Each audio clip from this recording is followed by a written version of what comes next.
it's refreshing news in that a GM doesn't want to tank, according to him. That being said, lots of reports that they are looking at trading Kevin Love. Right. So maybe Kobe Altman just wants a different position than he was in at the trade deadline when he was basically trying to trade everybody to make LeBron James happy, and he's just trying to get some leverage here. It makes sense, though, if Kevin Love wants to go and play somewhere else as well. The Cavs aren't competing now for a championship.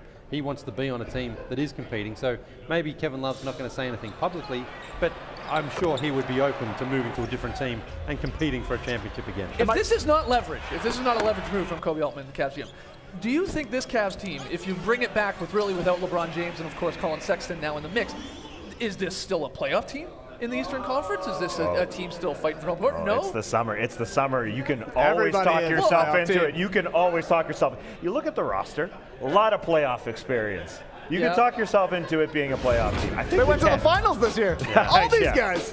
All these guys are NBA finalists. Some of them NBA champions. Hey, Kevin Love was an all-star this year. He put up 18 and 9, shot 46% from the field, 41 from 3. That's a good start. I think some of these players, George Hill, maybe if Rodney Hood comes back, Kevin Love included, might blossom with LeBron gone now. So, you know, you have to kind of sublimate part of your game, and then when he's away, you let it flourish. If all the guys hit this season, maybe they make a run at the number 7 seed. It's not quite as exciting as going to the finals, but if you're trying to not go backwards, staying in the playoffs is a good way to do it. You're giving them the 7 seed, not even just the 8 seed. Well, that's right. The Bulls are getting the 8 seed. Well, let's hear from you guys. Jump on Twitter, hashtag the starters. Should the Cavs blow it up, look to trade Kevin Love? Are they still good? Let us know. Our next headline here, though, comes from NBC Sports. The Jazz waive Jonas Jerebko, who's reportedly going to sign with the Warriors. People are booing. The Warriors are ruining basketball. They got Jerebko. Is this news? I find it hilarious that people start booing just because you mentioned the Golden State Warriors. Yep. If the headline was Jonas Jerebko is released, okay, he's released. Right. But because the Golden State Warriors are going to pick him up and probably make him the last roster guy on their roster, it would be their 14th player most likely if they get Patrick McCaw back. That's their roster.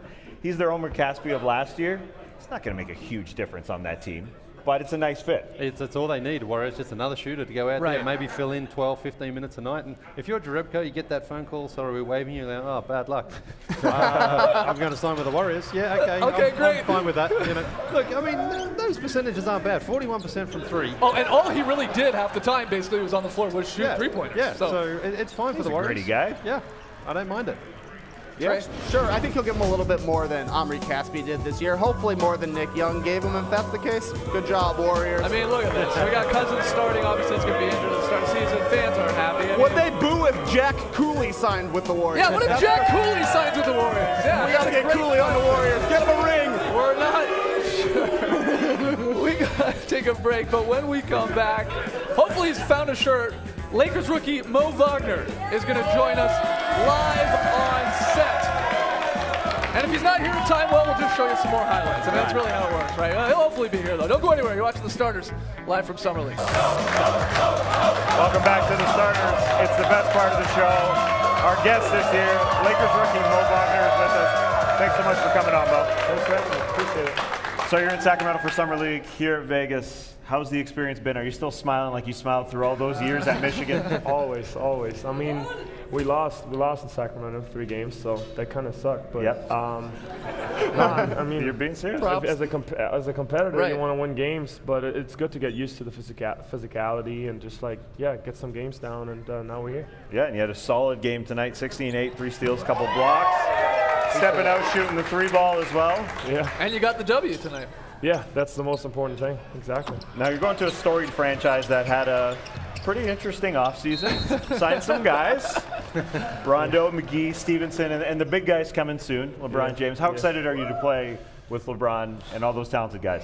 I mean, I'm kind of living a film, you know. Yeah. It's because I'm a fan. Like I'm like you guys. Like I'm watching the NBA, and now all of a sudden I'm in the middle of it. It's crazy. I'm very excited. Every time you get to work with greatness, I think it's a great chance, a great opportunity, and I'm excited to use it. Well, when we knew you were coming on, we did some research on you. So we found out some things, and it was fine, but a lot of it was sort of just surface level stuff. So we want to dig a little bit deeper here. Okay. We need Mo to give me some Mo. All right? We got to get the juicy bits to some of the things that we found. And the first thing is, I mean, you talked about you're going to be around greatness in LeBron James. You also got to meet one of the greats of all time. Correct me if I'm wrong, your icon in Dirk Nowitzki.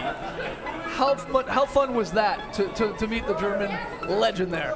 That was pretty cool. You like the caption? Yeah, the caption was fantastic. A lot of buckets in one pick, man. Glad to bring about 1% of them to the table. I'm proud of that one. No, that was honestly, that was incredible. Like I said, I mean, I'm a fan. Right. So seeing him as a German kid growing up, that's something really special for me. And he's a normal guy, you know. That was the cool thing about it. Right. That he doesn't make you feel like a college kid. He's a legend. He makes you feel like just two basketball players talking life. So that was pretty cool.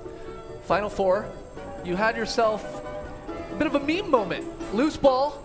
Oh. Well, I guess Grant Hill had the meme moment, but it was you diving over the scorer's bench and you scared Grant.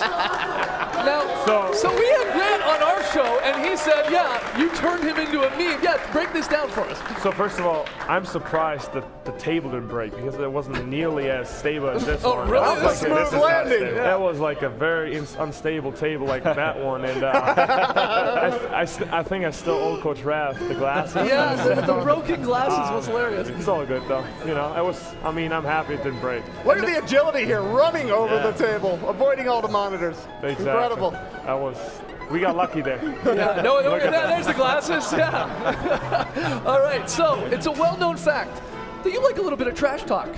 You're not afraid to talk a little junk. That's the rumor. Yeah, that's the rumor going on. Who said that? Oh, that's what the internet said. Well, we've read that like you're not afraid to play the role of a villain. Is that correct? Yeah, I mean, yeah. Okay. Well, we wanted to put your trash talking to the test. We thought we would have you dunk on Trey Kirby and then talk a little trash to the bearded one. Okay, so I'll dunk on you. Yep. Thanks. But I will say this: I'm not a good trash talker. Right. I just like having fun. Okay. So sometimes I just say stupid stuff. Well, have some fun. Dunk on Trey Kirby. Have some fun, man. This is the starters here. Oh, here he is. I can take it. Do I have to get up? No. Oh! You look like James Harden with that. Are you trying to look like James Harden with that? Okay, I did better before. I did better before. All right. A couple more. A couple more here. Give me some more. You got some soccer skills. I mean, there's video of you juggling the ball. Yeah, this is looking like Steve Nash out here. Yeah, come on, Steve. Sorry about your German team in the World Cup. That's all good. That's all good. Thanks for bringing that up. Yeah. You're gonna dunk on me next. That's all good. Do you have any other hidden talents? Is there anything else you're like really good at? So believe it or not, I used to play the guitar when I was little. Not little, when I was a little younger. Yeah. And, then once basketball picked up a little bit, I didn't really have the time anymore. But did you have a go-to song that you were really good at? Yeah, actually I did. I still have it. That's like one song I can still play. All right. Do we bring up the guitar? Yeah, No. No, we're kidding. It's Wonderwall by Oasis. You can sing it. That's my go-to. Fantastic. We appreciate you coming on, especially guys. after playing a game. We got you a cake. We always get our guests a cake. And this cake, and it's coming right now, we kept it simple. It reads, so nice. Los Angeles Cakers. It's coming. Are you guys eating the cake off camera? Can you bring in the cake? Let's go. Bring the cake in. Come on. Oh, that's so nice. So here it is. Cakers. Los Angeles Cakers. Thank you so much. Appreciate it. Guys, give it up for Mo Wagner. Thank you, guys. Fantastic. Best of luck here. No problem. All right, when we come back, Lily hits us with the very solid play from day 2 of Summer League. Don't go anywhere.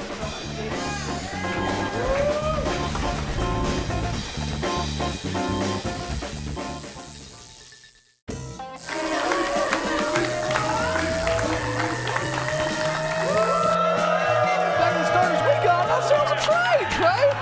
We got ourselves a trade. Well, I guess this is a trade. The 3-team deal. The Hornets getting Biombo, the Magic getting Grant and Mozgov, and the Bulls receiving Julian Stone. That's super exciting, no doubt. But the Magic are taking a flyer here on Grant. The Bulls might be doing some moves here for something else in the future.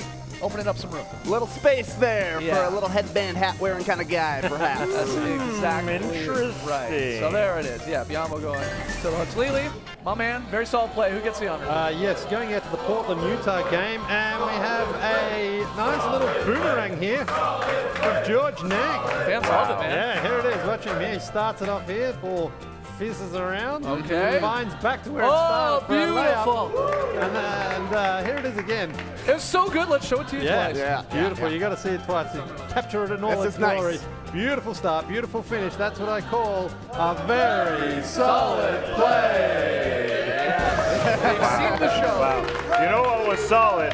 We had ourselves a wedgie. We had a wedgie! Yeah! Peter Cornelli with the 3-ball wedgie, sticking it for the Denver Nuggets there. Great stuff. Feels good to have a wedgie, man. It's time for the play of the day. Josh Jackson, the monstrous block on Marvin Bagley. Welcome to the league. He comes out of nowhere. Let's get ourselves a second look at that. Let's get ourselves a third look at that. He knocked his player over. DeAndre Ayton loving it. Beautiful, beautiful stuff. My goodness. All right, tomorrow, day 3, Vegas Summer League. We got the Wolves and the Raptors. Let's go Raptors, Hornets, Heat, Mavs, Bucks, Jazz, Knicks, and the Kings and the Clippers. And then we're back at the end of it all for another show live from Summer League with a few of our closest friends. Thanks so much to Mo Wagner for coming on. He was fantastic. By the way, I have a wedgie just sitting here. We're in shorts. It's very hot. These seats are very sticky. It's very, very loud and hot up here. I've got Did I swamp overshare knees. there? Sam? My knees are so swampy. No. They're dripping. Thanks to Mo Wagner for coming on the show and for giving us this gifable moment, dunking on Trey Kirby's face and then telling him he looks like James Harden. Race the night, people.